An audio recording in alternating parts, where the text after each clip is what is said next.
Assalamualaikum warahmatullahi wabarakatuh. Waalaikumsalam. Hello curious people, Ena Marian here. Jadi pada kesempatan kali ini saya diberi kesempatan untuk memandu acara ini. Saya Mariani sebagai host dan di sebelah saya Muhammad Roni, narasumber kita pada kesempatan kali ini. Bisa diperkenalkan terkait profil. Perkenalkan, nama saya Muhammad Roni. Saya dari semester 3 Stay Abdul Salam, kejurusan Ekonomi Syariah.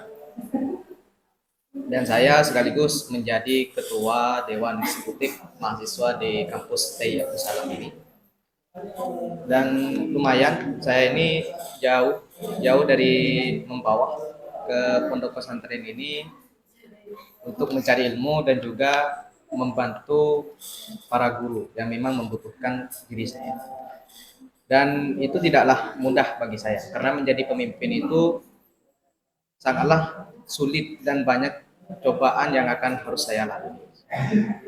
Wah, dari Mempawah ya Bang Roni, jauh Ya. sekali. Kira-kira kalau dari Mempawah ke sini tuh berapa jam? Kurang lebih kalau dari Mempawah ke sini itu 4 jam gitu kalau 4 pakai jam. motor. Itu kalau pakai motor, dan berhentinya itu sebentar saja. 4 jam tuh kalau nggak berhenti sama sekali gitu ya Pak? Berhenti tapi sebentar. Sebentar 4 jam. Lumayan juga 4 jam. Lumayan. Eh, Jauh-jauh datang ke sini, kemudian mengambil resiko sebagai pemimpin sekaligus presiden kedemaan di kampus STI Abdul Salam. Kira-kira apa sih motivasi Bang Roni sehingga mengambil resiko terkait kepemimpinan atau menjadi presiden? Motivasi buat saya sendiri sih, pertama itu saya ingin belajar bagaimana menjadi seorang pemimpin yang bisa menjalankan kepemimpinannya dengan baik dan benar. Dan yang kedua, saya bisa menjadi orang yang bisa membuat orang lain itu bisa diatur oleh saya, dan mereka bisa merasakan apa dari kebijakan yang saya buat, dan itu akan berdampak baik bagi mereka. Oh, kerja sama tim itu sangat penting. Dan yang ketiga, tentunya saya sendiri sebagai ketua daripada Dewan Eksekutif Mahasiswa, tentunya itu sebagai suatu pelajaran buat saya ketika keluar.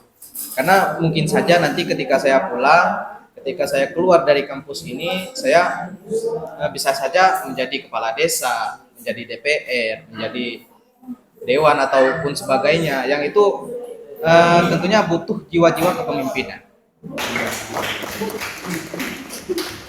Kira-kira apa sih motivasi Pak Dema terkait kepemimpinan itu? Mengenai motivasi ini tentunya untuk diri saya dan juga kepada teman-teman yang saya pilih. Untuk diri saya pribadi itu, ya tentunya saya belajar menjadi pribadi yang bisa memimpin saya sendiri, bisa mengarahkan diri saya sendiri. Kemudian ketika saya juga akan pasti bisa mengarahkan orang lain menuju ke jalan yang benar, atau menuju ke jalan yang memang ditentukan oleh kebijakan-kebijakan yang dianggap baik oleh kita. Masya Allah. Terus yang kedua, tentunya dari motivasinya itu untuk teman-teman juga. Bagaimana kita itu bisa berkontribusi dan bekerja sama di dalam tim, sehingga tim yang dibentuk itu bisa mencapai apa yang dituju oleh tim tersebut. Sehingga ketika hal yang ingin dicapai ini sudah tercapai dan terlaksana, kita akan merasakan nikmat dari apa yang kita sudah lakukan sebanyak atau selama setahun atau 2 tahun lebih. Kayak sudah mencapai sebuah tujuan gitu. Betul. Dan juga itu sebagai contoh bagi saya bagaimana ketika saya nanti pulang dan memimpin orang-orang yang ada di sekitaran saya. Bisa saja kan ketika saya pulang, saya bisa saja menjadi kepala desa, DPR, atau presiden sekalipun. Nah, kalau saya tidak punya jiwa kepemimpinan dari sekarang, bagaimana jika nanti saya terpilih? Tentunya itu sebagai pengajaran dan motivasi untuk diri saya pribadi, bagaimana cara menjadi seorang pemimpin dan bisa menanamkan jiwa kepemimpinan. Jadi motivasi Pak Dema ini menjadi seorang ketua Dema atau presiden Dema itu untuk memberikan pengajaran kepada orang lain sekaligus kepada diri sendiri gitu ya. Kemudian tadi Anda dari Dema di sini juga belajar bagaimana nantinya akan memimpin masyarakat di sekitar Anda gitu. Misalnya menjadi kepala desa gitu. Apa tidak terlalu rendah menjadi kepala desa itu Pak Dema? Baik. Saya rasa memang sedikit rendah. Namun dari hal yang kecil kita bisa akan merasakan hal yang besar. Jadi Kita tunggu dulu ya, Pak Dema, kalau silakan. kata motivasi, bukan motivasi ya, atau kata-kata orang itu bermimpilah setinggi langit agar kau jatuhnya ke awan gitu. Kalau mimpinya itu rendah, takut jatuhnya ke semak-semak Bang Dema, itu gimana? Baik, baik, baik. Ya kalau memang seperti itu kan bagi orang-orang yang memang tingginya sudah apa, cita-citanya memang sudah tinggi. Tapi beda dengan saya. Saya itu mengambil dari hal yang kecil dulu, sehingga ketika hal yang kecil itu sudah tertanam dalam diri saya bisa menjadi seorang pemimpin dari hal yang kecil, bahkan bisa saja ke hal yang besar itu dulu. Karena cita-cita memang saja saya itu menjadi seorang pemimpin, contoh kepresidenan. Tapi jiwa kepemimpinan saya dimulai dari hal yang sangat kecil. Seperti saya menjadi ketua Presma di Setia Salam ini. Dan ketika pulang bisa saja saya menjadi kepala desa. Dan itu akan menjadi kepemimpinan dan bisa menumbuhkan rasa kepemimpinan dalam jiwa saya. Jadi belajar dari hal-hal Nah, kecil dulu ya Bang betul. gitu. Jadi terkait Dema kira-kira apa sih hal tersulit yang pernah dialami misalnya dalam kerjasama tim, kemudian dalam mengatur mahasiswa dan lain sebagainya itu apa hal yang paling tersulit yang pernah dirasakan oleh Pak Dema? Hal tersulit yang sering saya rasakan itu ketidakkompakan. Karena ketika satu tim ini tidak kompak, ini akan menyebabkan sakit kepada pemimpinnya. Kalau bawahan saya tidak mengikuti apa yang telah ditetapkan oleh saya, tidak mengikuti sesuai prosedur, itu akan membuat saya akan kesusahan untuk mengatasinya. Itu yang pertama. Terus yang kedua, kurangnya evaluasi daripada teman-teman. Teman-teman itu dari anggota-anggota Dewan Eksekutif Mahasiswa itu kurang ada yang namanya evaluasi yang saya lakukan. Sehingga ketika kurang yang namanya evaluasi, mereka akan merasakan pendapat mereka tidak akan pernah dianggap. Sehingga mereka tidak akan menjalankan apa seharusnya yang mereka jalankan. Karena pendapat mereka saja saya tidak tanggapi. Itu sebagian daripada hal yang sangat sulit bagiku. Jadi hal-hal yang tersulit itu mungkin di bagian teamwork ya kerjasama tim seperti itu. Eh, Pak Dema ini apa tidak merasa kesulitan gitu? Jadi kampus STI Abdul Salam ini letaknya itu kan di pedesaan, jadi jauh dari perkotaan. Nah, misalnya terkait hal-hal yang berada di luar sana, apakah tidak merasa kesulitan gitu? Saya rasa selama ini sama saya memimpin itu tidak merasa kesulitan karena memang saya kekurangan fasilitas, tapi ada sebagian teman-teman saya yang masih bisa, sehingga informasi-informasi yang dari luar untuk bisa sampai ke dalam itu melalui informasi yang teman-teman sampaikan kepada saya. Contoh, saya punya rekan kerja atau rekan tim Dema Setia Salam yang berada di luar. Itu akan memudahkan saya untuk mereka menyampaikan berita atau informasi yang ada di luar ke saya yang ada di dalam. Jadi dalam struktur Dema ini dibagi ya Bang, ada yang di luar dan juga ada yang di bagian dalam. Sehingga yang di bagian luar itu kayak mengatur hal-hal yang ada di luar seperti itu. Dan kan ada juga yang bagian di dalam, ada yang di luar. Nah, yang bagian di luar ini mereka berfokus pada apa-apa yang memang mereka harus lakukan ketika ada berita dan mereka sampaikan kepada kami yang ada di dalam. Sehingga ketika hal tersebut sudah tersampaikan, itu akan menjadikan kami lebih mudah untuk mencerna berita sehingga kami bisa ikut campur dengan apa yang mereka sampaikan atau berkontribusi. Saling saling bahu membahu. Jadi saya di sini nih penasaran, gimana sih pendapat Pak Dema ini terkait pendidikan yang ada di pedesaan yang lumayan jauh lah dari perkotaan gitu. Apa tidak takut ketinggalan terkait eh, metode pembelajaran yang lebih modern dan lain sebagainya?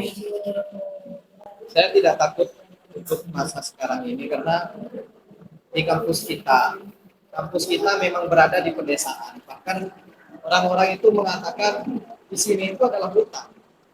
Tapi kampungnya saya itu di sini ini bisa sebagai sekolah tinggi yang bisa menyamai mereka-mereka yang ada di luar.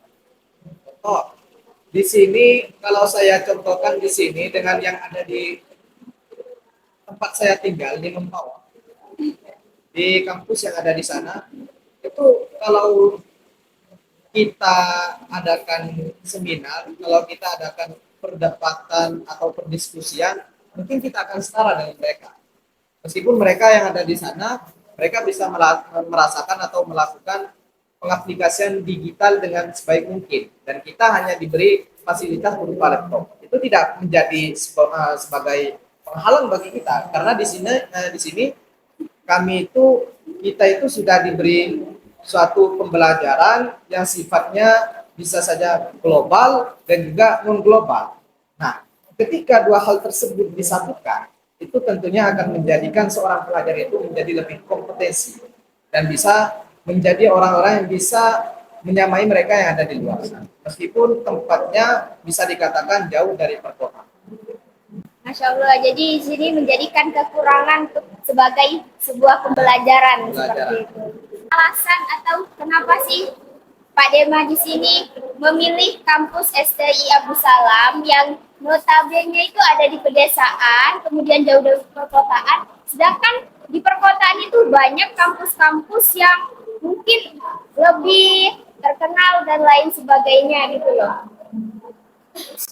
Alasan saya memilih kampus Tayab Salam ini yang pertama, saya memang berasal dari keluarga yang memang sederhana, dan ketika saya memang memaksakan diri untuk melanjutkan perkuliahan atau pendidikan ke luar sana yang mungkin harganya lebih mahal dan itu membutuhkan biaya yang sangat mahal juga, itu akan bisa membuat orang tua saya kesulitan. Nah, makanya saya milih di sini selain di sini itu harganya juga terjangkau, tetapi dari kualitas pendidikannya juga bisa menyamai yang ada di luar sana. Di mana dari metode pembelajarannya dan juga daripada apa dari isi pembelajaran tersebut bisa dikatakan sudah cukup sempurna. Dan yang kedua, saya di sini notabene sebagai santri. Tentunya saya ingin melanjutkan bagian non formal saya dan formal saya ini berbarengan antara duniawiya dan ukhrawiyah ini saya sangkut pautkan menjadi satu, sehingga nantinya itu akan seimbang antara pendidikan formal dan non formalnya itu akan seimbang ketika saya pulang ke rumah saya. Dan yang ketiga, tentunya di sini alasan saya memilih di sini, banyak teman-teman saya dan seangkatan saya yang masih melanjutkan di sini juga. Sehingga ketika saya memilih di sini, saya tidak perlu mencari yang namanya perkenalan teman baru. Karena sudah dari SMA ataupun dari waktu dulu kami juga kenal. Sehingga itu sudah enak untuk berbicara, untuk lebih mengobrol dan berdiskusi tentang sesuatu pendidikan. Tidak canggung lagi gitu ya. Tidak canggung. Mungkin ada hal lain yang membuat Anda tertarik terhadap kampus STI Abdus Salam?